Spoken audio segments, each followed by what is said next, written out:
Des véhicules sans conducteur ni tireur qui s'avancent discrètement et rapidement pour poser des mines ou tirer sur des soldats ennemis. Ce n'est plus de la science-fiction en Ukraine. Les robots ont fait leur apparition sur le front. Pour la première fois, nous avons été autorisés à filmer ces armes nouvelle génération. Rendez-vous dans la forêt de Liman, dans l'est du pays.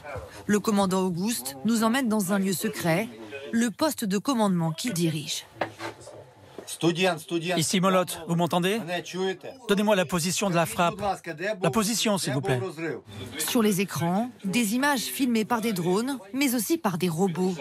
C'est la nouveauté ici. Depuis quelques mois, ces soldats attaquent les Russes avec des véhicules autonomes. Voici l'un de leurs derniers modèles, un robot miniature qui permet de poser des mines au plus près des tranchées ennemies. Le principe est simple.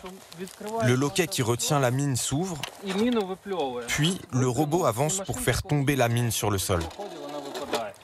Un système basique et pourtant ce véhicule permet de mener des actions périlleuses. Si un soldat va poser une mine à moins de 100 mètres des positions ennemies, c'est la mort assurée. Alors que ce robot, lui, il est discret quand il roule. Il est caché par les herbes. Les Russes ne peuvent pas le voir. Il y a quelques semaines, justement, ce robot a réussi à atteindre une tranchée russe sans se faire repérer. Il va poser 2 charges explosives sur la position de l'ennemi. Voilà, il les pose. C'est impossible à faire sans robot. Vous savez, maintenant, les soldats ont tous des lunettes thermiques et des jumelles. Ils observent tout le temps le front. Certains modèles sont même utilisés pour évacuer à distance des soldats blessés au front. Problème, ces véhicules sont encore peu nombreux. L'Ukraine a donc lancé un vaste appel à projets. Un appel entendu par Roman Muzica. Ancien ingénieur dans la restauration, il fabrique désormais des dizaines de robots chaque semaine pour les militaires. À chaque fois qu'on envoie un robot au front, les militaires nous font leur retour et du coup, on tente d'améliorer nos modèles.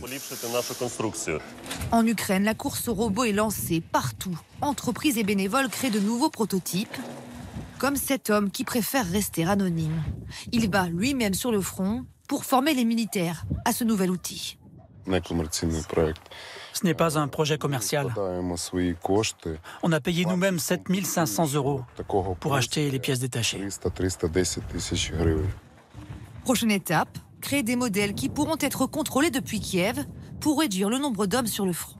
Ces robots permettent de sauver des villes, permettent également de gagner certaines batailles, mais ils ne permettront pas de gagner la guerre. C'est pourquoi tous les soldats que nous rencontrons réclament à l'Occident plus d'armes traditionnelles, mais également plus de munitions pour vaincre la Russie.